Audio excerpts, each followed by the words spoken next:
네, 이제 오늘 68장, 69장. 이제 요거는 68, 69장은 노자의 항상 그 뒤로 물러서고 아래에 처하는 그 노자 사상 중에서 이제 병법, 정치에 이어서 이제 병법이죠. 군사를 움직이는 병략에 대해서 노자의 도덕경이 참 굉장한 게 82장 약 5,000자 정도밖에 안 되는 글인데 이게 국가를 다스리는 그 군주의 자세부터 용병가, 군사 전략가들이 참고해야 될 사항들, 그 다음에 일반 철학자들이 해야 될 것, 그다음에 개인의 수신에 관한 거, 이 모든 게 다 포괄적으로 노자는 다 다루고 있다라는 점이 특징입니다. 사실 우리가 그 동양에서 정치학서로 최고 고전을 꼽으면 한비자잖아요. 한비자인데 서양은 그 마키아벨리의 군주론이죠. 우리 동양에 이제 그 한비하고 비슷하죠. 근데 이 한비자도 한비자 책을 전체를 보면 그 60, 70%가 노자 도덕경을 해석을 해놓은 거예요. 아니 계속 도덕경을 인용하고 도덕경을 해설하고 있거든요. 그게 뭐냐면 그만큼 국가를 통치하는 사람들이 노자 사상을 많이 참고를 한다는 거고, 그 다음에 이제 병법, 우리가 손자병법을 병법하면은 지금까지 전 세계적으로 손자병법을 능가할 병법서가 없는 걸로 보지 않습니까? 근데 손자병법이 처음부터 끝까지 시종일관 보면 노자료거든요. 완벽하게 그 노자 사상이 녹아있거든요. 손자병법. 우리가 이제 사회생활을 할 때 기업을 경영한다거나 경쟁, 사회에서 경쟁에서 이기는 게 이런 건 사실 그 병법이거든요. 일종의 용병술이고 용인술이고, 그와 같은 게 전부 이제 노자 사상이 깃들어 있습니다. 그래서 대부분 그 전략가들이 병략, 군대를 움직이는 그 전략에 관한 장수들이나 병법가들이 항상 그 도가에서 많이 나와요. 그래서 중국의 역사를 보면 국가가 혼란해서 교체기, 왕조가 교체되는 거 혼란기에는 대부분 도가가 나섭니다. 도교 사람들이 다 나서서 활동을 하거든요. 그리고 일단 국가가 세워져서 새 신왕조가 건립돼서 이제 안정기에 들어가게 되면 유교가 판을 또 치게 되죠. 이게 혼란기나 전란기에는 언제나 도가들이 앞장을 서게 되거든요. 그만큼 그 병법을 하면은 도교하고 불가분명의 관계가 있습니다. 오늘은 이제 68장 9장은 그 병법에 관한 문제를 노자가 얘기한 건데 한번 읽어보시도록 하겠습니다. 한번 누가 좀 읽어주십시오. 제가 오늘 읽을 거예요. 그 도서관에서 서양이 동양에게 삶을 묻다 외인 바이어의 노자이기라는 책. 네, 한번 그걸로 한번 읽어보십시다. 68장. 훌륭한 무사는 난폭하지 않다. 훌륭한 전사는 성내지 않는다. 훌륭한 승리자는 맞서 싸우지 않는다. 훌륭한 고용주는 일꾼을 섬긴다. 최고의 지도자는 사람들의 뜻을 따른다. 이 모두가 겨루지 않음의 덕을 나타낸다. 이를 일러 싸우지 않음의 덕이라 한다. 이를 일러 사람들의 힘을 쓴다고 한다. 이것은 하늘과 짝을 이룬 지극함으로써 예로부터 전해 내려오고 있다. 네. 그러네. 이걸 보면은 안 싸우는 게 이긴다라는 거잖아요. 근데 우리가 손자병법의 맨 첫째, 손자병법의 결론 부분이 가장 첫 기절에 나오죠. 병자 국가지 대사라. 병사를 부리는 건 국가의 가장 큰 일이다. 그러므로 싸우지 않고 이기는 것이 가장 훌륭한 전술이다. 이렇게 얘기를 하거든요. 우리가 전쟁은 가장 큰 전쟁의 최고의 승리는 싸우지 않고 이기는 거다. 노자도 지금 그 얘기를 하고 있는 거고, 이제 손자도 결국 그 노자류이기 때문에 같은 목소리를 한 거죠. 그 병법서에서. 맨 앞에 선위사자 불무. 이거는 뭐냐. 여기서 사는 선비사자, 사는 우리말로 하면 선비로 해석되는데, 이 선비는 하급 군관을 얘기해요. 선비라는 게 사실은 우리가 이제 글 읽는 선비가 사가 아니죠. 근데 그 사자를 보면 열십자의 한일자거든. 10인장.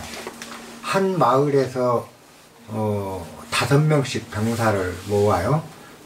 그래서 병사가 10명이 되면 두 마을, 두 촌에서 병사 10명이 모이면 그 10명 중에 가장 뛰어난 사람을 뽑아서 사로 임명을 합니다. 그게 이 사가 이제 초급지휘관인 거죠. 우리도 지금 하사, 중사, 상사, 그죠? 아직 이제 군관이 되기 전 병사를 지휘하는 그 10명의 병사를 지휘할 수 있는 자. 지금 우리 군대로는 분대장 정도? 그 정도가 되는 거죠. 벌써 단 10명을 거느리는 사라도 훌륭한 그런 사는 함부로 무력을 쓰는 일을 행하지 않는다. 무력에 의존하지 않는다. 그런 얘기입니다. 한 사람 한 사람은 팔을 걷어붙이고 싸울지 몰라도 벌써 지휘관 되기 시작할 때부터는 지휘를 무력에 의존하지 않는다. 그리고 전투도 불가피할 경우만 하지 무력을 남용하지 않는다. 훌륭한 지휘자는, 초급 지휘관은 무력을 쓰지 않는다. 그 다음에 선전자 불로 그랬습니다. 이제 작전을 잘 꾸리는 자, 전쟁을 잘하는 사람이죠. 선전자. 작전을 잘 세우는 사람은 불로, 함부로 경노하지 않는다.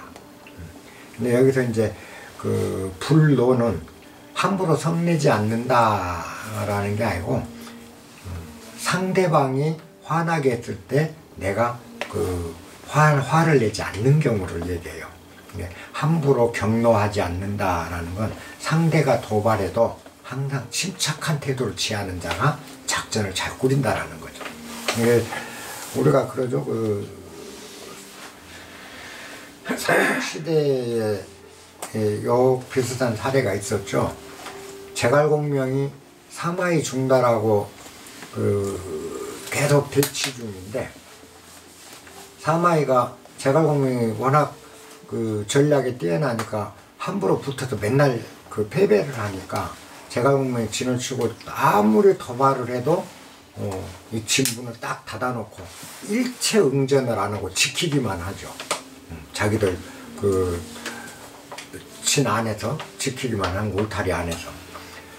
별짓을 하고 그 앞에서 뭐 욕을 해도 안 나오고 술을 먹고 씨름대회를 하고 별 약을 올려도 사마이가 꿈쩍을 않거든요. 안 나타나는 거예요. 사마이 약을 올리려고 이제 제갈공명이 여자 옷을 선물을 하죠. 여자들, 안 여자들 치마 저고리를 사마이한테 보내죠.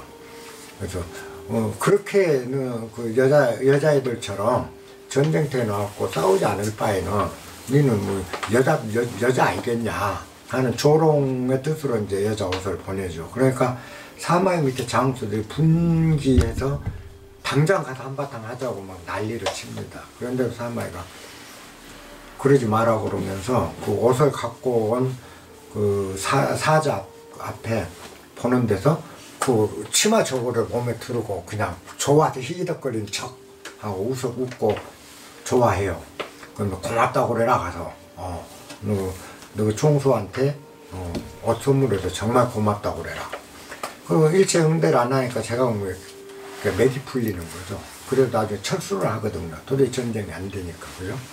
이런 경우가 이제 뭐냐, 선전자 불로라는 게 이제 그런 경우입니다.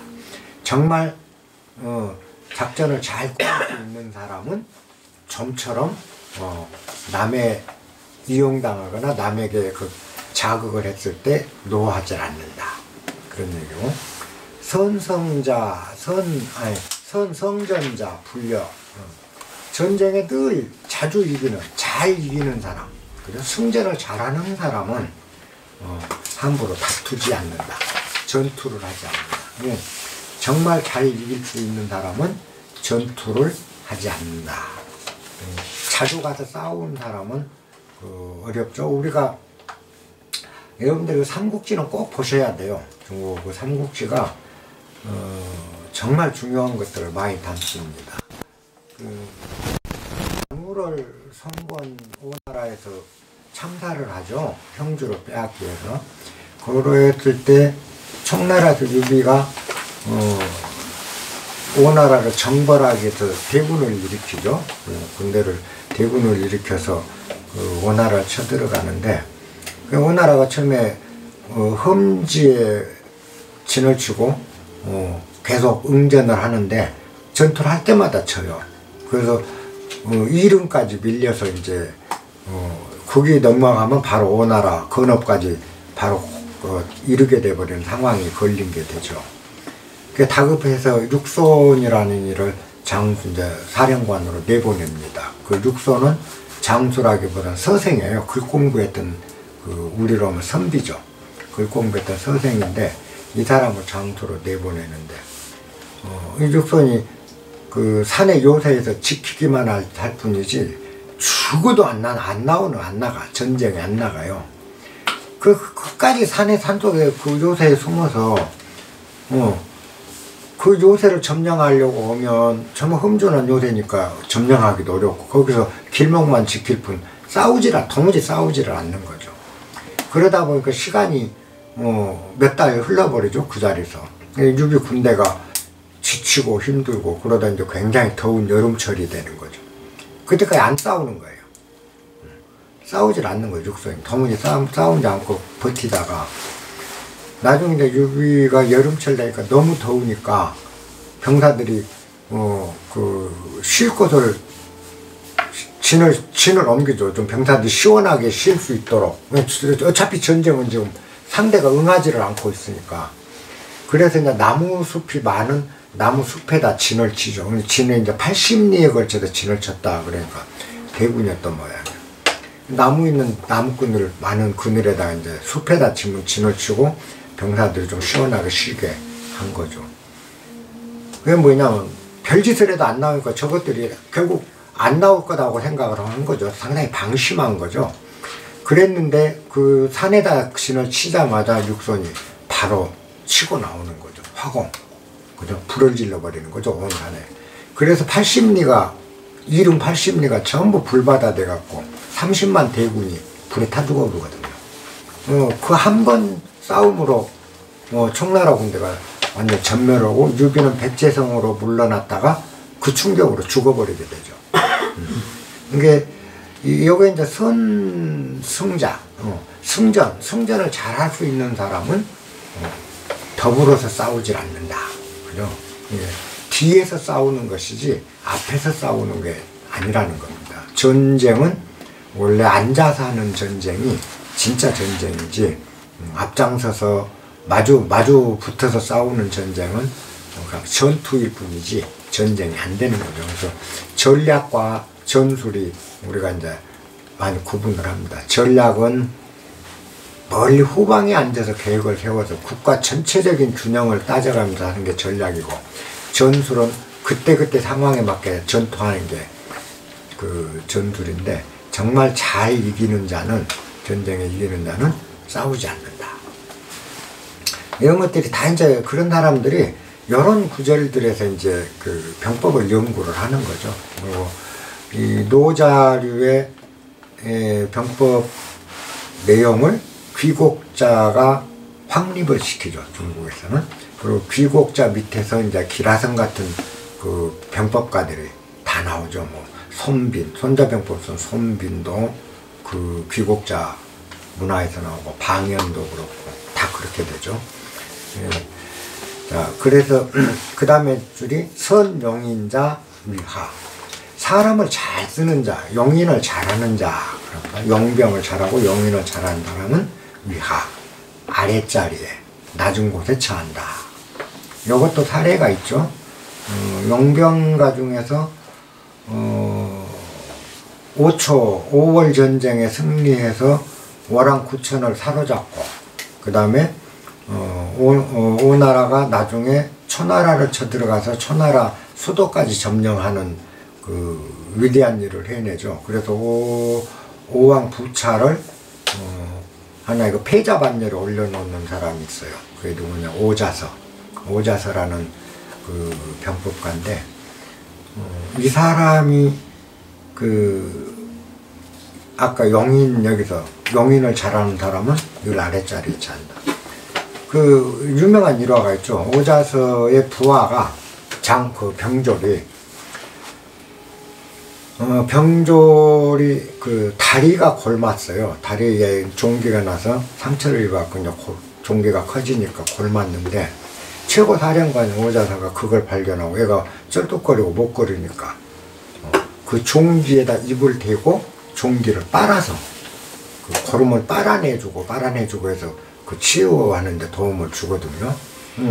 우리가 보면 육군 참모총장이 이등병 다리에 종기를 빨았다는 건 상상이 안 가는 일인 거예요. 그러니까 그 병사 어머니한테 얼마나 영광스럽냐. 최고 사령관이 당신 아들 종기를 빨아서 치료했다니 얼마나 영광스럽냐. 그러니까 그 어머니가 눈물을 흘려요. 저 양반이 오자서가 그렇게 하기 때문에 내 자식 셋이 있었는데 둘이 오자서 밑에서 목숨을 걸고 싸우다 전사라고. 그래서 저놈도 뭐잖아 죽을 걸세. 그러니 나는 이제 자식이 하나도 없는 무자식이 될 거라. 그래서 운다 그렇게 얘기를 하거든요. 근데 정말 전쟁이 나면 오자서 밑에 병사들은 목숨을 다 내놔버리는 거야. 그러니까 장수가 명령만 하면 무리고 부리고 가리지 않고 뛰어들어가는 거죠.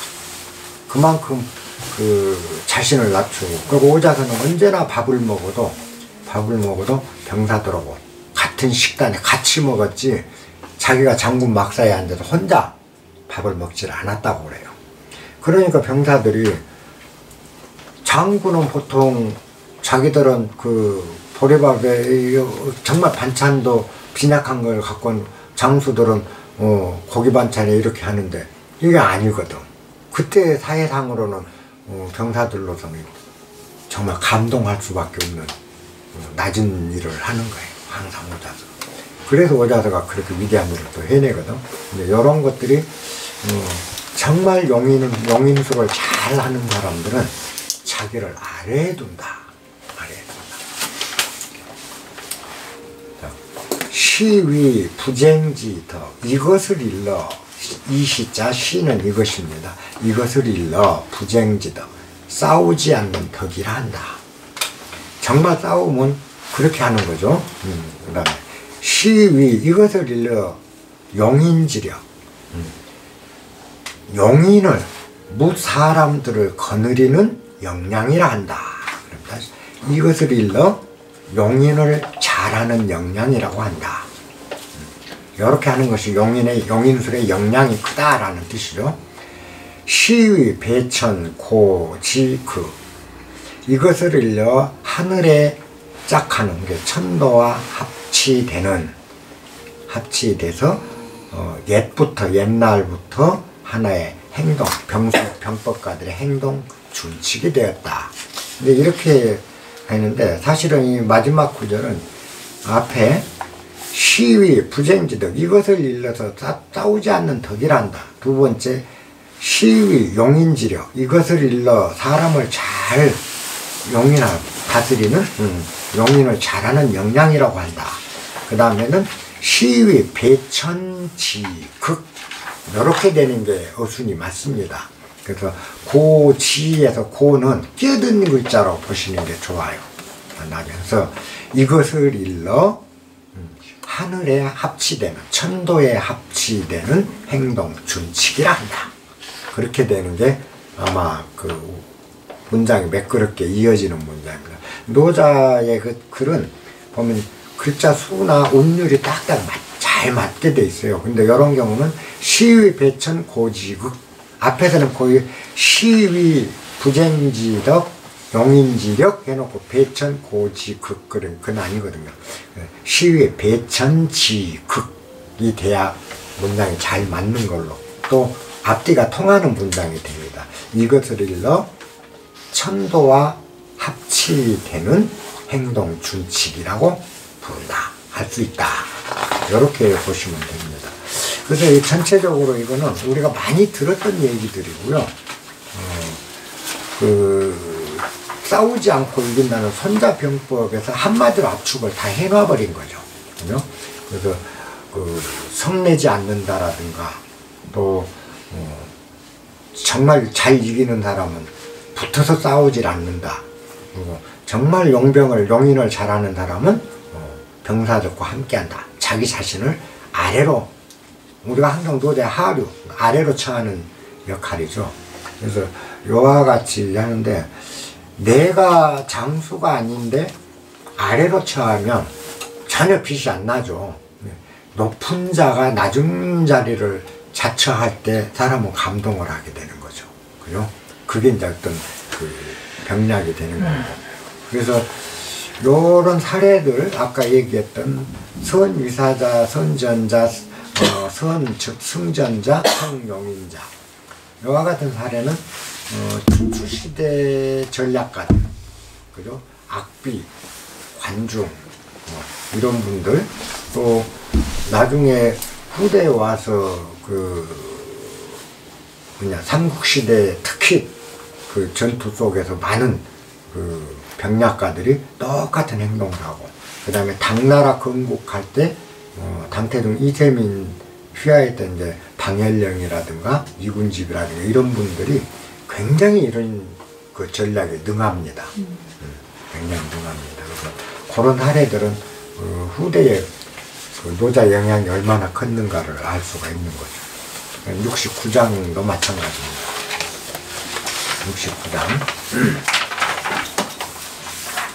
69장은 쉽게 해서 전진보다 후퇴, 그죠? 후퇴를 얘기합니다. 그러니까 우리는 전쟁하면 전진하면 이긴 거로 후퇴하면 지는 걸로 보통 생각을 하는데, 노자는 좀 허실이 다르죠. 그래서 노자 편법은 허실실, 허를 실로 바꾸고 실을 허로 바꾸는 거죠. 그래서 내가 강할 때, 그죠? 아군이 강할 때는 허하게 하고, 그리고 아군이 약할 때는 실을 쳐. 왜냐하면 내가 약한데 약한 모습을 상대가 간파해버리면 안 되니까, 그때는 이제 허장성세를 부리는 거죠. 또 내가 정말 강할 때는 전혀 강한 모습을 안 내서 단번에 승리를 이끌어가는 전략이기 때문에 오히려 강한 군대가 후퇴를 하는 형태를 취하죠. 한 걸음 후퇴하면서 일격에 선멸전에 갈증이 노자들. 너가 한번 읽어주시죠. 군인들 사이에는 다음과 같은 말이 있다. 먼저 움직이지 말고 손님처럼 행동하고, 한치 전진하지 말고 혼자 물러선다. 길을 일러 나아가고 싶지 말라. 길을 쓰지 않는 민수입니다. 적이 있다고 느끼는 것보다 더 큰 불행이 없다. 나와 적이 함께 존재하기에 내 보물이 있을 자리가 없다. 따라서 두 상대가 만나면 적이 없는 자가 이기고, 상대가 대등하게 맞서면 영민을 가진 쪽이 이긴다. 서양 거로 번역해 놓은 거랑 한국어로는 쉽게 돼 있네요. 자, 69장 영병구와 영병과 관련해서 옛부터 전해오는 이야기가 있다라는 뜻입니다. 옛날로부터 영병과 관련해서 전해오는 이야기입니다. 불감, 내가 함부로 주인이 된다. 이건 뭐냐면, 내가, 아군이, 우리 편이 공세를 취하기보다는 수세를 취하는 게 낫다. 이런 얘기. 나는 오인하죠. 나는 공세를 취하니 수세를 취하고, 불감친천 이회청. 함부로 한치를 전진하는 것보다 한자를 공격하고 지금 이런 얘기입니다. 이게 그 병법가들 사이에 전해오는 얘기가 되는데 주인 노릇을 할 게 아니라 백노릇. 그 다음에 한치 전진하는 것보다 한자 뒤로 물러선다라는 얘기가 있다. 이런 얘기입니다. 여기서 이제 아까 위tek 그거는 주객으로 표현했죠. 주는 공세적인 입장인 거고, 객은 저쪽에서 주인이고, 내가 반대로 받아치는 방어를 하는 입장입니다. 수세를 얘기해요. 공세와 수세로 보시면 이해가 쉬워요. 아군이 공세를 취하기보다는 수세를 취하고, 아군이 한 발짝 전진하기보다는 세 발짝 뒤로 물러갑니다. 이런 이제 병법가들 사이에 전용 얘기가 그런 얘기가 있다 하고 이제 일단 해놓고, 시위 행무행 이와 같이 앞으로 나가기보다는 뒤로 물러서고, 내가 공세를 취하기보다는 수세적인 입장을 취하는 이런 행위를 일러서 행군하되 전진하지 않는다 라고 한다. 그러니까 행무행이라는 건 그겁니다. 행군, 군대를 끌고 가는 거죠. 행군하되 행군하지 않는다. 나아가 전진하지 않는다. 행군은 하되 전진하지 않는다라 하고, 그 다음에 양무비 그랬습니다. 이거는 팔을 들어올릴 팔이 없다라는 거거든요. 근데 이게 그러니까 팔을 들어올린다는 건 적을 이제 치기 위해서 무기를 들고 이렇게 팔을 움직이는 걸 얘기하는 거예요. 팔을 휘두르는데 없는 팔로 휘두른다 이런 얘기예요. 그건 뭐냐면 팔을 휘둘러야 할 때도 팔을 휘두르지 않는 걸 얘기하는 거예요. 그러니까 뭐냐, 행동을 안 하겠다. 소극적이라는 뜻이죠.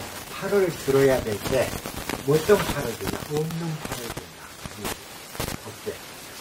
어깨가 없는 것처럼 한다. 없는 것처럼 팔을 든다라는 건 행동을 안 한다라는 거죠. 그 다음에 그 다음 무적 그래서 요거는 자 돌진을 하되, 그 말은 돌진해 나가되 없는 적병한테 돌진을 한다. 무적 그랬습니다. 적병이 없다. 예, 돌진을 하는데 적병이 없다라는 건 돌진하지 않는다라는 뜻인 거고요. 항상 그 중국어를 읽을 때는, 해석할 때는 팔을 들어올리지 않고 돌진하지 않으며 이렇게 해버리면 참 쉬워요. 그 다음에 무병, 잡았는데 뭘 잡나? 병장기, 없는 병장기를 붙잡는다. 근데 병장기를 잡지 않는다라는 뜻이고요. 병장기를 잡지 않는다. 화, 막대어 경적. 적을 경시하는 것보다 더 큰 화는 없다. 경적 이상 오고, 적을 경시하면 반드시 크게 내 보물을 잃게 된다. 내가 크게 실수하게 된다.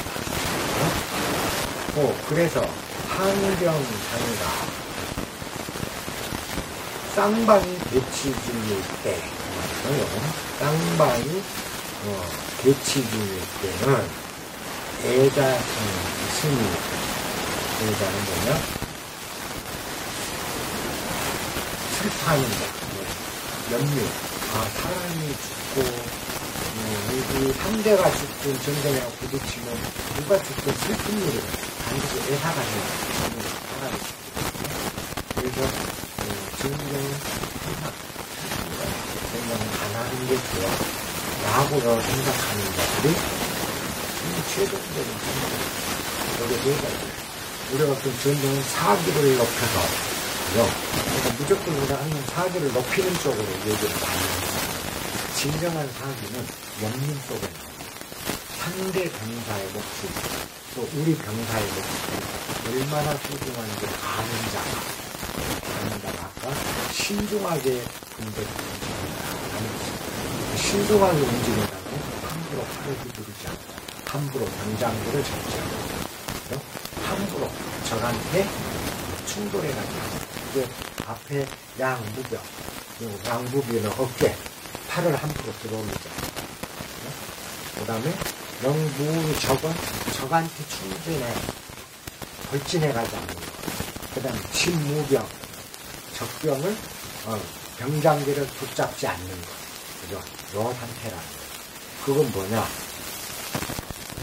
전쟁이라는 것은 비비고 함부로 해서 하는 게 함부로 싸우는 게 아니라 그래서 정말 피치 못할 때 최후의 인격이고 한 번 싸우는 거지 일단 싸울 필요가 없다 이런 마음으로 전투에 임하는 편쪽이 이기게 됩니다. 이게 아까 애자라는 것 적병에게든 우리 편에는 연민의 정을 갖고 전쟁은 신중하게 여기는 이걸 얘기하는 거예요. 이게 결국 그 68장, 69장을 다 보면 68장도 영경에 관해서 항상 아래쪽, 그 다음에 움직이지 않는 신중하게 얘기를 하고 69장과 마찬가지 전진대가는 뜻이에요. 사실 우리가 그런 경우가 많았죠. 우리나라도 임진왜란의 경우를 보면 굉장호란도 마찬가지예요. 우리가 대적할 수 없는 사람 군대가 굉장히 많았어요. 한반도에 우리 군대가 비견사의 임진왜란을 배치된 군대 머릿수로는 오해할 수 있는데 실제는 중국을 오면 항상 없었잖아요. 근데 일본이 무려 270년 동안 일본 춘추 전국시대 전쟁으로 나리들을 가리가고 일본과 사무라이들 무시무시한 전쟁 270년간 날만 되면 전쟁을 했거든요. 그러면 이 사람들은 대물려가면서 이때 우리가 300년 세월이면서 한 4대, 5대에 손자대까지 할아버지 그 밑에 증손자까지 날만 새면 칼 잡고 싸우는 게 일본이 있어요. 그러니까 전쟁 외에는 아무것도 몰라. 전쟁이 일본 전체를 휩쓰는 전란이거든요. 그 전란을 국민들이가 정식으로 싣고 나니까 일본 입장에서는 문제가 있어요. 그렇게 그 전쟁만을 오로지 전쟁만을 위해서 살고 전쟁으로 일관을 했던 무사들이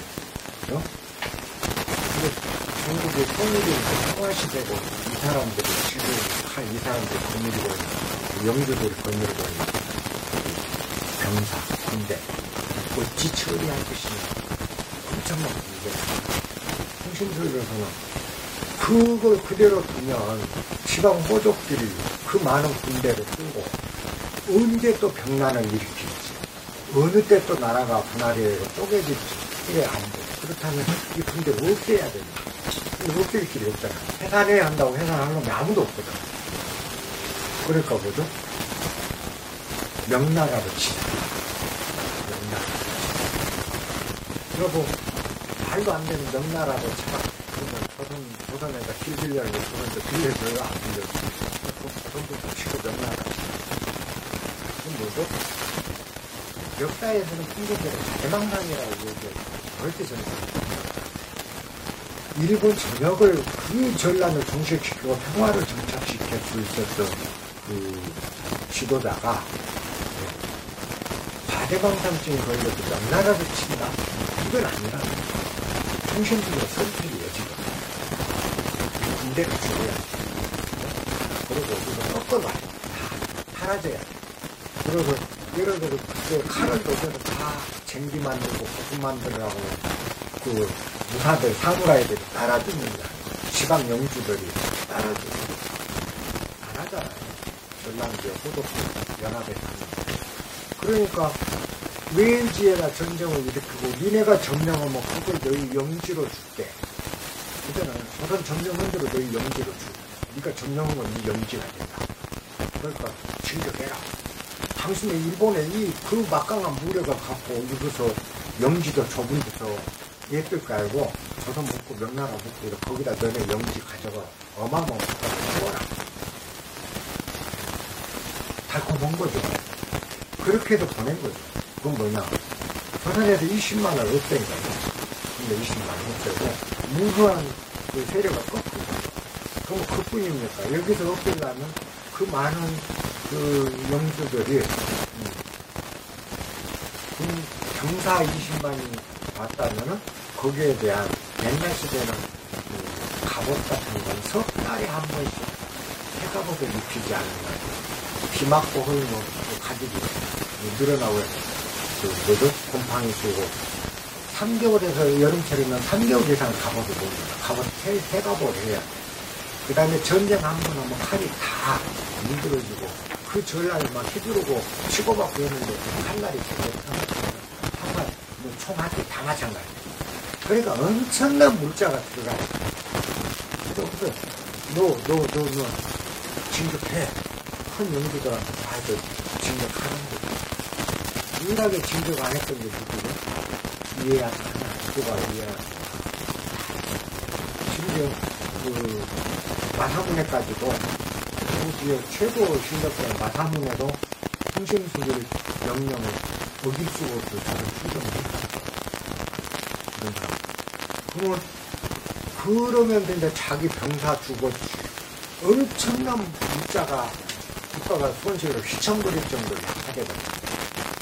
그래서 풍림들이 죽으니까 뭐죠? 일리아드가 단번에 자기만 군대가 완전히 없어졌습니다. 전투로 먹고. 이게 그때 당시 풍림들이 한국을 여러 개 조선 수정하고 할 때는 그런 것 때문에 전쟁이 된 거지. 그 정도 된 사람이 우리가 알고 있는 과대망상하는 그건 아니라고.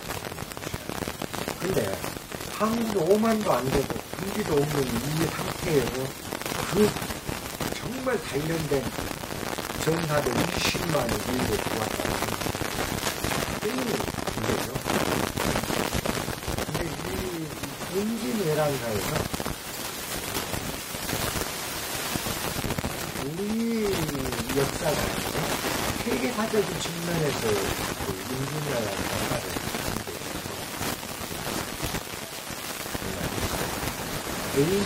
H.O. 사무라이라는 그 다큐가 있습니다. 그 다큐를 보면 저번에 임진왜란에 대해서 서양인들이, 서양 사학자들이 그 사람들 관점에서 우리도 임진왜란을 보고 거기서 보면 정부나 명나라는 고급적으로 워낙 진짜 그러니까 우리 쪽에서 보면 서양에서는 박제우라고 굉장히 높습니다. 박제우와 임진왜란은 전적으로 다 최고의 이분신이 아니었다는 거죠. 박제우였다. 왜? 모든 육로 평양까지 진격했는데 모든 보급선, 육로 보급선을 다 끊어버렸어요. 일본군 진격을 더 하려고 먹을 수도 없고 조선 땅에는 먹거리도 없는데 박제우가 곳곳에서 게릴라전을 펼치는 보급망을 다 차단해버렸어요. 일본이 그 진격을 모두 후퇴를 결정할 수 없는 그럼 이순신장군은 뭐냐? 추가 보급을 할 때 유일한 사실은 수납을 시켜야겠다는 거예요. 실제 일본군과 붙어서 보급을 차단해버리면 그러고 나서 초반에는 이렇게 보니까 이제 조선 해군이 그때부터 해로로 오는 보급을 끊기 시작했다. 근데 이렇게 그 세계관들이 근데 이런 게 뭐냐면 아까 우리가 이런 함부로 진격을 하는 것보다 그런 한 치를 진격하는 것보다 한자 후퇴를 택한다. 아까 첫째 얘기했잖아요. 그게 왜냐하면 대부분 후퇴 전술이 진격 전술보다 치명적으로 상대를 경멸할 수 있는 전략이 나와요. 독일이 러시아를 진공했을 때 히틀러 시절이죠. 나치 독일이 러시아를 진공했을 때 당해서 러시아는 어땠어? 계속 후퇴를 하니까 계속 후퇴 안 싸우고 후퇴만 했잖아요. 모스크바까지 후퇴를 하잖아요. 그러니까 어마어마한 광활한 영토로 건너제셔서 갔잖아요. 보급 문제는 상당히 많으시죠. 함부로 진격하는 거 얼마나 그 치명적인 걸 당할 것인가 생각을 해요. 그랬다가 러시아 전쟁에서 일제히 반격하기 시작하니까 독일은 완전 무너져버리고 바로 무너지기 시작했어요. 2차 대전은 미국 사전 서양사 측면에서는 노르망디 상륙작전이 결정사였다. 그렇지만 정말 세계사적인 측면에서 보면 독일의 패망의 가장 큰 원인은 히틀러가 멸망한 가장 큰 원인은 러시아 진공. 러시아가 계속 후퇴라는 청야전 전부 먹을 것을 공급을 못하도록 다 청야를 했어요. 그리고 다리로 그리고 곡시간도를 안 넘기고 그러니까 칸에 완전히 강하기 시작. 그래서 함부로 일부 전진하기보다는 함부 후퇴를 택하는 쪽 전쟁입니다.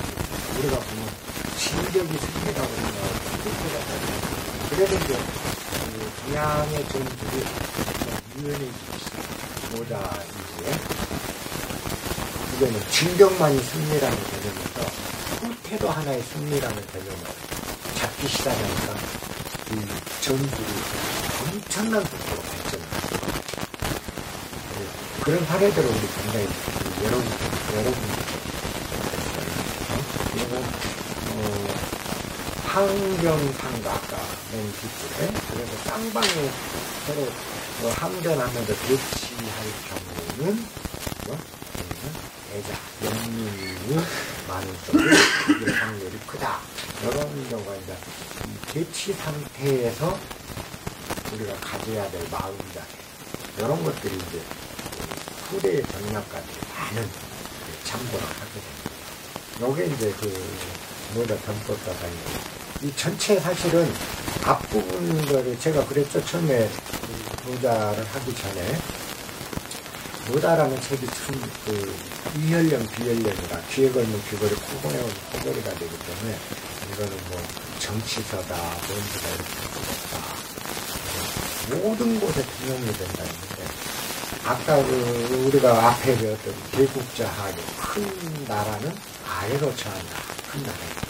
이런 것도 거대한 국제 간의 전략상으로 보면 전략적으로 굉장히 중요한 겁니다. 책 전체가 7장 1장부터 81장까지가 병법가적인 시작에서 보면 한 대목도 병법 아닌데 있는 게 그 다음에 정치인들이 봐야 되게 되면 정치 요체가 돼요. 아까 이런 거 우리가 보면 병법이죠. 그렇지만 이거를 정치적인 시각에서 국가를 다스리는 도리로 이걸 응용을 하게 되면 엄청난 효과가 있어요. 그리고 나를 다스리는 도리로 수신해요. 요 1장부터 82장까지가 사실은 다 병법서이고 그 다음에 정치서이기도 하고 나를 가꾸는 수신서이기도 하다. 요게 이제 모자의 매력이라고 보시면 다른 뭐 크게 문장상 어려운 건 여기 놓고 여러분들이 유념할 거는 결국 이거는 노자 사상 자체는 제가 처음에 얘기했던 그 3장 불상형 요 한 구절이 노자를 대표합니다. 지금 이것도 불상형의 기절을 연장선이에요. 다 이렇게 막 82장가 할 필요도 없어 틀리거든요. 왜냐 이왕 노자를 잡았으니까 한번 봤으니까 그래도 뒤에 안 봐도 되는 거지. 그래 다 해보는 게 그렇게 하는 것이지. 정말 노자는 그 1장부터 3장까지 도라는 거는 말로 이게 되는 게 아니다. 말로 전달되는 게 진짜 그거 아니다. 첫 장에서 두 번째 장에서 우리의 의식 개념을 갖다 보니까 세상 사람들이 다 아름다운 것을 아름답다고 하지만 그건 아름다운 게 아니라 추악한 것이다. 그러니까 아름다움과 추악함이라는 개념은 그 지식적으로 어루분별하게 만들어서 그래서 천을 형상하려고 저 멀리 천을 형상하려고 지금 여기를 차지해 지금 나중에 바로 여기다 발밑으로 이렇게 여자가 시작을 하는 3장 딱 하나 끝나고 나면 나중에는 그런 소리가 그런 소리고 똑같은 소리가 반복합니다. 그래서 여러분들이 여자를 나중에도 기억을 하시고 여자 공부 한 번씩 기억을 여자 하면은 딱 생각하시고 3장은 잘 이해를 하시면 다른 기절은 그 3장을 갖다 17개도 설명하고 저렇게도 설명하고 뭐 우리가 모든 그 골짜기에 물은 저 아래 강으로 보이고 그것도 결국 불상형 개념이에요. 그 다음에 천장지구 하늘과 땅이 영원하고 오래 갈 수 있는 것은 부자생 스스로를 살리려고 하지 않기 때문이다. 그죠? 나 자신을 살리려는 노력 안 한다. 나를 자꾸 살려서 저 높은 곳에 올리려고 그런 짓을 안 한다. 이거 불상형하고 똑같은 개념이 되거든. 노자는 귀상도 이하도 없어요. 정말 노자는 사실 간단하거든. 그러면서 이제 우리가 병법, 싸워서 반드시 이겨야 된다라고만 우리가 여기고 있는 이 전술 개념에서도 노자는 일보 전진, 이보 후퇴. 일보 전진, 이보 후퇴. 이렇게 후퇴와 전진을 병행시키고 오히려 더 물러서라. 이런 식으로 이 얘기를 하는데 꼭 그거를 우리가 이제 더 물러서라니까 정말 세 걸음 물러서 이게 아니고 능사가 아니다. 전진만. 그죠? 그래서 얼마나 탄력성 있게 대응할 것인가. 노자 사상을 공부하고 나면 탄력적이 되죠. 세상을 보는 게 좀 나끈나끈해지면서 아주 탄력적으로 돌아가는 그런 개념입니다.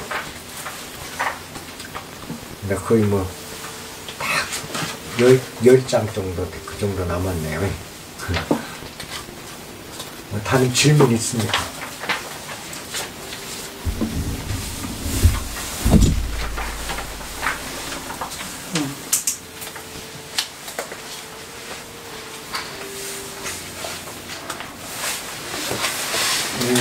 그 서양에서 번역된 도덕경을 다시 이제 우리 한국말로 번역을 하면 새로운 맛이 있을 거예요. 그런 책 잘 구하셨네요. 왜냐하면 한 번 그 동양 언어가 서양으로 가서 서양 바람을 쐬고 다시 이쪽으로 오면 우리가 그 불경도 제가 한번 몇 개로 훑어보니까 그러더라고요. 인도 경전이 중국으로 왔다가 그게 다시 영국으로 갔다가 독일 이렇게 하면서 번역됐던 것들이 다시 한국말로 번역이 되니까 우리 순수 한문을 한글로 번역했던 것과는 전혀 다른 논리가 어떤 측면은 훨씬 우리가 이해하기 쉽더라고. 이해하기가 필요해요. 그 아까 어느 나라에서 번역했던 미국인데 웨인 다이어라고 보니까는 그 심리학자더라고요. 그래서 오늘 알라딘에 선생님 저번에 얘기하셔가지고 한번 들어가 봤더니는 다 이 사람 책이 있더라고요. 타원이라고. 번역을 누가 했고요? 번역은 신정윤 옮김 했는데 구본영 씨가 해제를 했네요. 추천서를 구본영 씨가 썼어요.